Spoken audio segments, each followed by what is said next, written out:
સુરતમાં બંધ એક્વેરિયમના રિપેરિંગમાં તંત્રને કોઈ રસ જ નથી। ગત માર્ચ મહિનામાં રિપેરિંગ માટે બંધ કરાયું હતું એક્વેરિયમ।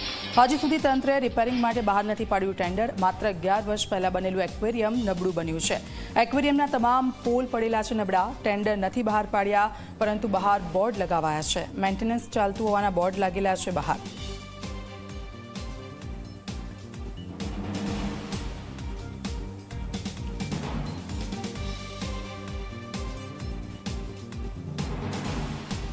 તો 11 વર્ષ પહેલા બનેલું આ એક્વેરિયમ છે કે જે નબળું પડી ગયું છે। એક્વેરિયમના તમામ પોલ પણ નબળા પડેલા છે। ટેન્ડર નથી બહાર પાડ્યું, પરંતુ કામગીરીનું ત્યાં બોર્ડ લગાવી દેવામાં આવ્યું છે।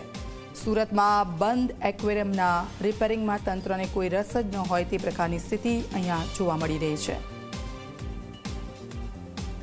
તો ગત માર્ચમાં રિપેરિંગ માટે આ એક્વેરિયમ બંધ કરવામાં આવ્યું હતું ને હજી સુધી તંત્રએ તેને રિપેરિંગ માટે બહાર નથી પાડ્યું ટેન્ડર।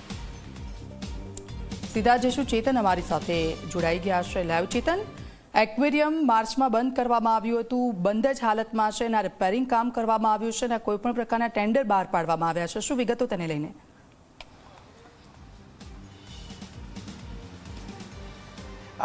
જી દીક્ષિતા, ખાસ કરીને સુરતની વાત કરીએ તો સુરતમાં ડુમ્મસ દરિયાઈ તટ વિસ્તાર અને ખાસ કરીને એક્વેરિયમ જે છે તે લોકોના પ્રવાસન સ્થળ અને મનોરંજન માટે ઊભું કરવામાં આવ્યું છે। 11 વર્ષ પહેલાં અહીં સુરત મહાનગરપાલિકા ખાતે જે પાલ વિસ્તાર છે તે પાલ વિસ્તારમાં કરોડો રૂપિયાના ખર્ચે એક્વેરિયમ અહીં ઊભું કરવામાં આવ્યું હતું, પરંતુ 11 વર્ષમાં જ આખું જે એક્વેરિયમ છે તે ખખડગત થઈ ગયું છે। ક્યાંક ને ક્યાંક જે ભ્રષ્ટાચાર થયો હોવાની જે ગંધ છે તે ગંધ અહીં આવી રહી છે। સૌથી મહત્વની વાત છે કે માર્ચ મહિનામાં આ જે એક્વેરિયમ છે તે પ્રવાસન અને સ્થાનિક લોકો માટે બંધ કરી દેવામાં આવ્યું હતું અને આ રીતે જે નોટિસ છે તે નોટિસ મારી દેવામાં આવી હતી, જેમાં સ્પષ્ટપણે લખવામાં આવ્યું છે કે જગદીશચંદ્ર બોઝ મ્યુનિસિપલ એક્વેરિયમમાં સિવિલ વર્ક મેન્ટેનન્સની કામગીરી ચાલુ હોવાથી એક્વેરિયમને હંગામી ધોરણે બંધ કરવામાં આવેલ છે, જેની જાહેર જનતાએ નોંધ લેવામાં આવે।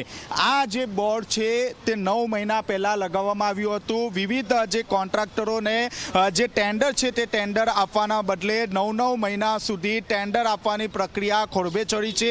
એક પણ ટેન્ડર બહાર પાડવામાં નથી આવ્યું, કોઈ પણ પ્રકારની કામગીરી કરવામાં નથી આવી રહી। આ ઉપરાંત જે મેન્ટેનન્સની જે કામગીરી થવી જોઈએ તે કોઈ પણ પ્રકારની મેન્ટેનન્સની કામગીરી કરવામાં નથી આવી રહી। ફક્ત જે એક્વેરિયમનો જે ગાર્ડન એરિયા છે તે ગાર્ડન એરિયાના મેન્ટેનન્સ માટે જ અહીં કોન્ટ્રાક્ટ આપવામાં આવ્યો છે। જે લોકો હજારોની સંખ્યામાં જે વેકેશનનો સમયગાળો હોય છે, હાલમાં ક્રિસમસની જે રજા હોય છે, હજારો જે લોકો છે તે લોકો અહીં એક્વેરિયમને સુધી પહોંચતા હોય છે, પરંતુ આ રીતે જ્યારે નોટિસ વાંચતા હોય છે ત્યારે તેમનામાં નિરાશા જોવા મળતી હોય છે અને ક્યાંક ને ક્યાંક સુરત મહાનગરપાલિકાના જે અધિકારીઓ છે તેમને આ એક્વેરિયમ શરૂ કરવામાં કોઈ પણ પ્રકારનો રસ ન હોય તેવું લાગી રહ્યું છે, કારણ કે 9 મહિના વીતી ગયા હોવા છતાં કોઈ પણ પ્રકારના મેન્ટેનન્સ કરવામાં નથી આવી રહ્યું અને આ રીતે ફક્ત જે નોટિસ બોર્ડ છે તે નોટિસ બોર્ડ લગાવી દેવામાં આવ્યું છે। ક્યાંક ને ક્યાંક સ્થાનિક લોકો દ્વારા જે અધિકારીઓ છે તેમને પણ માહિતગાર કરવામાં આવ્યા હતા કે એક્વેરિયમ ક્યારે ખુલશે, પરંતુ કોઈ પણ પ્રકારની ટેન્ડર પ્રક્રિયા જ નથી થઈ। તો હવે જોવાનું એ રહ્યું કે આ જે એક્વેરિયમ છે તે લોકો માટે ક્યારે ખુલ્લો મુકાશે, કારણ કે 11 માસમાં જ કરોડો રૂપિયાના ખર્ચે જે એક્વેરિયમ શરૂ કરવામાં આવ્યું હતું તેના બીમ જે છે, જે સ્ટ્રક્ચર છે તે નબળું પડી ગયો હોવાનો જે રિપોર્ટ છે તે રિપોર્ટ આવ્યો હતો। રિપોર્ટ બાદ આ જે એક્વેરિયમ છે તે બંધ કરી દેવામાં આવ્યું હતું। રોજે રોજ દીક્ષિતા અહીં હજારોની સંખ્યામાં જે લોકો છે તે માટલીગરની મુલાકાત લેતા હોય છે। નાના બાળકોના જે આનંદમય માટે અહીં જે એક્વેરિયમ છે તે અહીં બનાવવામાં આવ્યું હતું, પરંતુ ક્યાંક ને ક્યાંક છેલ્લા 9 માસથી આ જે એક્વેરિયમ છે તેની ટેન્ડર પ્રક્રિયા હાથ ધરવામાં નથી આવી રહી, કોઈ પણ પ્રકારની મેન્ટેનન્સની કામગીરી નથી કરવામાં આવી રહી, ત્યારે સ્થાનિક લોકોમાં હાલ રોષ જોવા મળી રહ્યો છે। જી દીક્ષિતા, બિલકુલ આભાર ચેતન। એટલે હજી પણ લોકોએ એક્વેરિયમ ક્યારે ખુલશે તેના માટે રાહ જોવી પડશે, કારણ કે તંત્ર તરફથી કોઈ રિપેરિંગની કામગીરી અહીંયા કરવામાં નથી આવી।